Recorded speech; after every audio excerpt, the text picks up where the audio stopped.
أعوذ بالله من الشيطان الرجيم بسم الله الرحمن الرحيم وصلى الله على محمد وآل بيته الطيبين الطاهرين المعصومين. Dear brothers and sisters, in this session we are going to elaborate on the rules of Hayz. Hayz means the menstrual blood or the monthly period or the menses. Of course, there are different words used to refer to the same meaning. So we will use the word menstrual blood or menstrual period, menses or Hayz. These are some of the which we may use in the process of explaining the rules of monthly period. The first question in regard to menstrual blood is, what is the menstrual blood like? What are its features and what are its characteristics? The menstrual blood is usually thick, it is dark, it comes out with gush and with a little irritation. It's not always the case like this. It usually is like this. It's usually thick and dark, and it usually comes out with irritation. Now, women or girls who are between the ages of 9 and 60 or 50, according to some rules and according to some fatwa, are the women who observe menstrual blood once every month. Girls who are 9 years old or less than 9 years, and women who are 60 or more than 60 years old do not observe Hayz blood. They do not see the menstrual blood. So if they see any kind of blood, they should treat that blood as istihada blood or the irregular blood. Obviously, the ladies and girls know very well that the rules of Hayz are some of the most difficult and the most complex rules. It's even difficult for me and for people like me to explain the rules of Hayz. Of course, the offices of ground religious authorities do receive hundreds of emails regarding the very subject, concerning the very subject. But again, despite the answers and despite the explanations given and despite the books written, we again see that the rules of Hayz and the rules of menstruation remain to be ambiguous, remain to be unclear. Inshallah, in this session I will explain some of the rules and will give the details. Although I am very much sure that I will not be able to cover all the rules, But I will explain some of the rules which are in use, which are needed, which are badly needed, and which a woman should know, an ordinary woman. Dear sisters, it is very important to know that the period of Hayz is not less than 3 days. It is not more than 10 days. If a woman sees blood for less than 3 days, even for a small margin, the difference could be 1 hour or 2 hours. A woman might have been seeing blood or discharging blood for 2 days and 23 hours, not 24 hours. Again, that blood is not considered to be menstrual blood. That blood should be considered as istihada.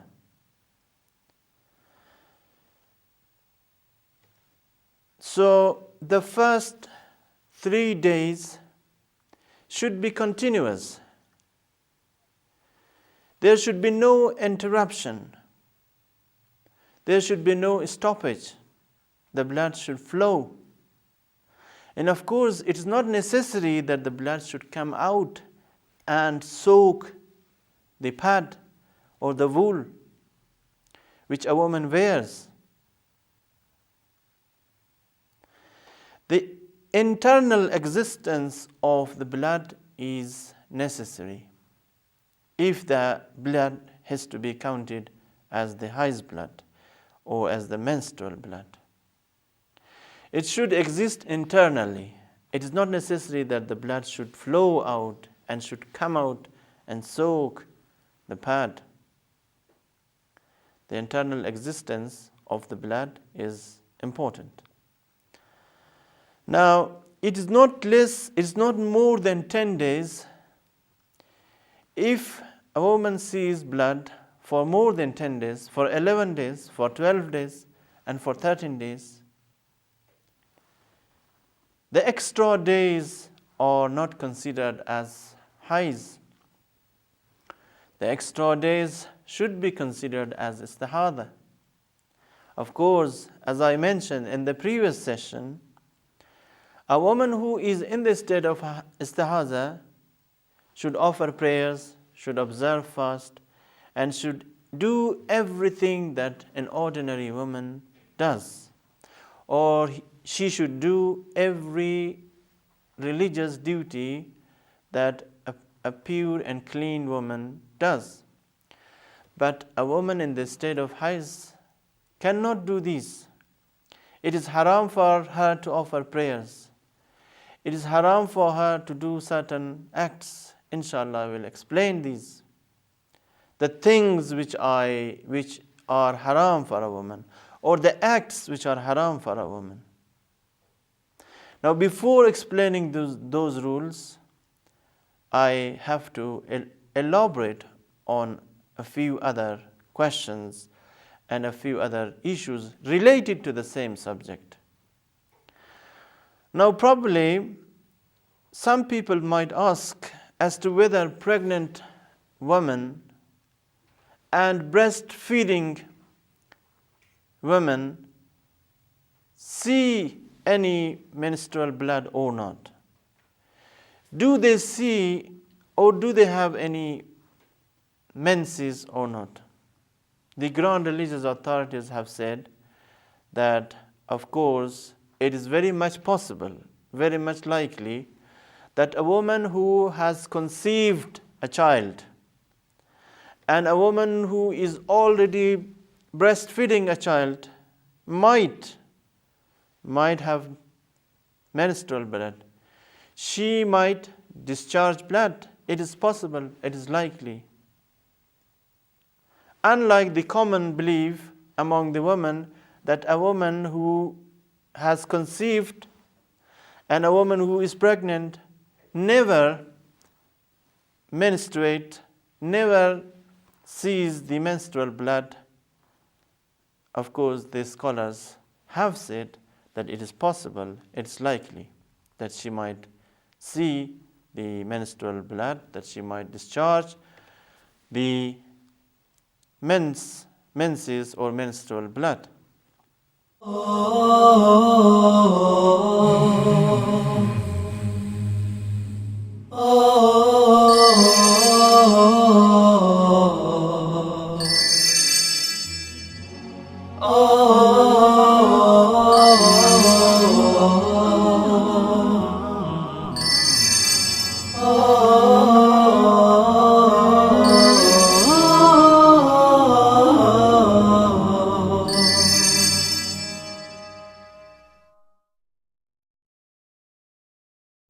I should further reiterate and emphasize on my point that if a woman sees blood, she should see the blood for 3 consecutive days. It is important. It is very important to be taken into account. The first 3 days should be continuous. But if a woman sees blood for 3 days or for 4 days and the blood stops for 1 day and again it starts on the next day,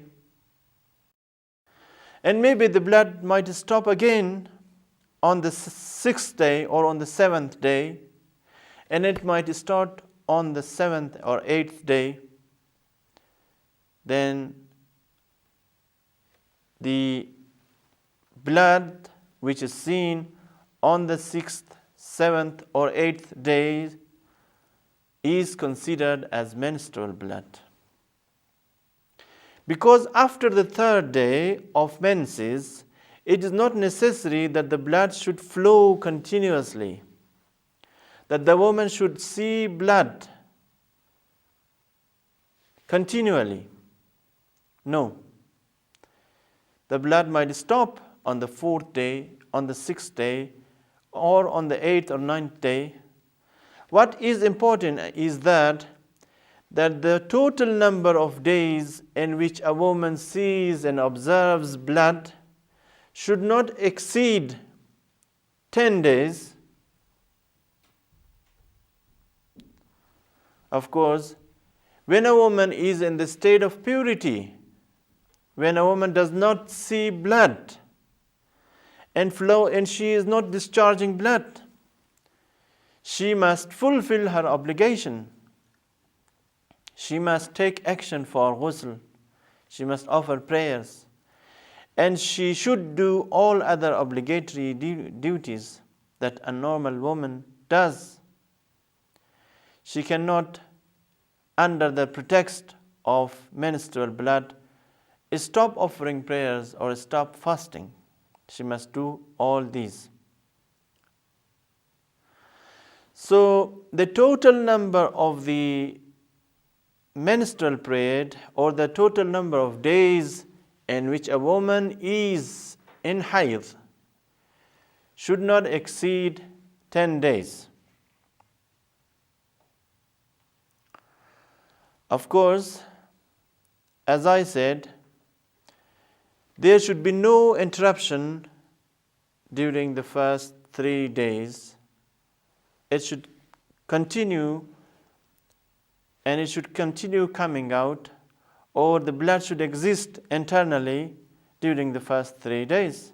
This is an important condition in order for the blood to be considered as Hayz. Now coming to the acts which are haram, to the things which are haram for a woman in her menses to commit or to do.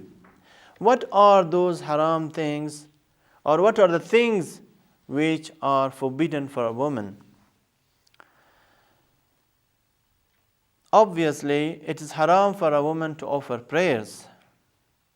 She cannot offer any prayers, whether it is recommended prayers or whether wajib prayers. Apart from Salatul Mayyit, She cannot offer any other prayers. It is haram for her to offer and to approach prayers. There is no question of wudu and tayammum, and she cannot get purified as long as she is in the state of menses, as long as she is observing the menstrual blood. As I mentioned,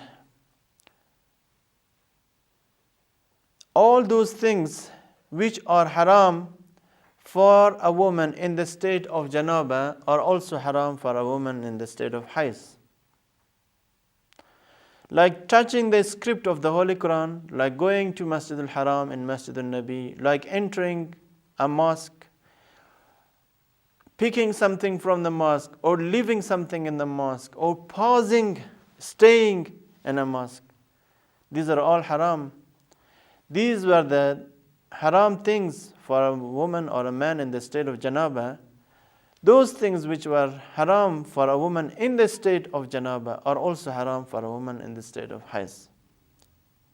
She cannot, of course, touch the scripts of the Holy Quran, and she cannot also recite those verses which contain the obligatory sajdas, or those surahs, chapters, which contain the obligatory sajdas. Of course, depending on the marja or the mujtahid whom you follow, some scholars have said that it is not permissible to recite the whole surahs, and some have said that it is not permissible to recite that verse which contains an obligatory sajda. Another haram act is to have sexual intercourse with a woman in her menses. It's haram for a woman to approach her husband for sex or for sexual intercourse. She cannot, under any circumstances, have sexual intercourse with her husband. And of course, her husband cannot also approach her for the same purpose. It is one of the great sins to have sexual intercourse with a woman while she is in her monthly period. Of course, there is no doubt that if a woman and her husband engage in sexual intercourse while the woman is in her monthly period, then it would be necessary and obligatory for the man to pay kafara, or to give an atonement, to pay penalty. In addition to seeking divine forgiveness, in addition to istighfar and doing tawbah, he should, of course, give penalty. He should give kafara. Now, what is the kafara of having sexual intercourse during monthly period? The grand scholars have said that the kafara of sexual intercourse during monthly period depends on the time and the days in which you have sexual intercourse. If the period of Hayz is divided into 3 parts, the kafara would differ if the sexual intercourse takes place during the first part. If it takes place during the second part or in the middle of the Hayz period, then it would be a different kafara. But if it takes place near the end of the period, monthly period, the kafara would be different. Now let's assume that a woman sees blood for 6 days. There are 2 days in the beginning, 2 days in the middle, and 2 days at the end. If a man has sexual intercourse during the first 2 days, the kafara would be in gold coins, weighing Oh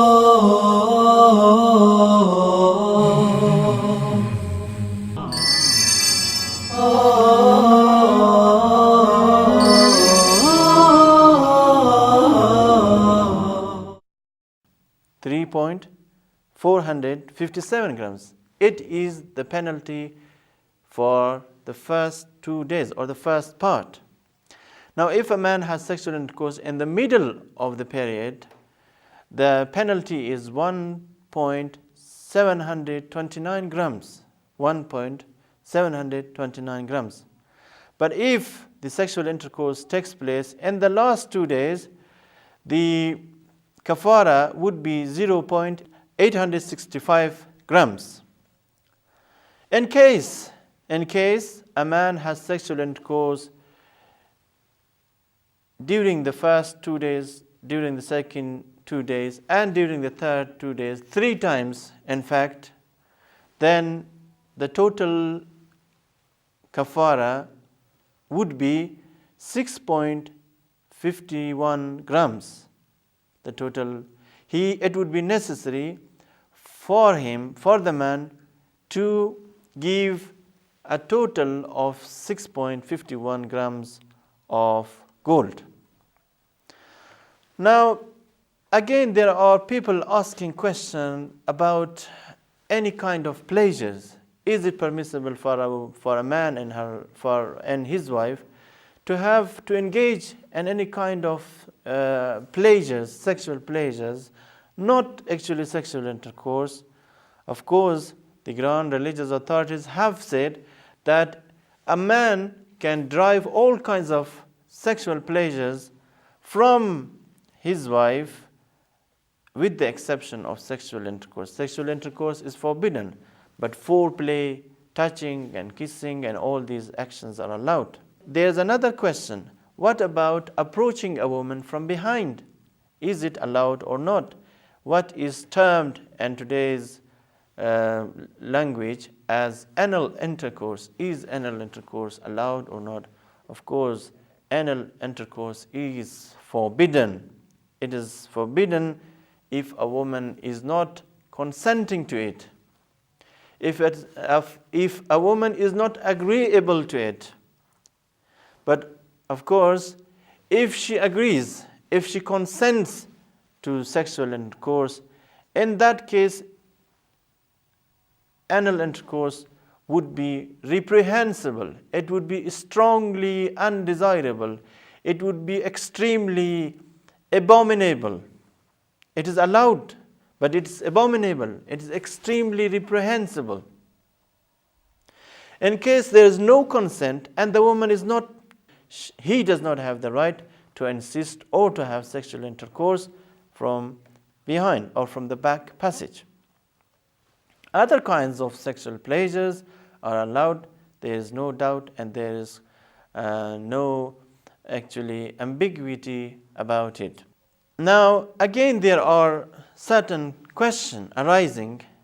If, for example, a woman is not certain whether she is in the state of Hayz or not, she might be suspecting, she might doubt or suspect that she might be in the state of Hayz, but she has not checked herself, she has not examined herself, in which is it permissible for her to have sexual intercourse or not.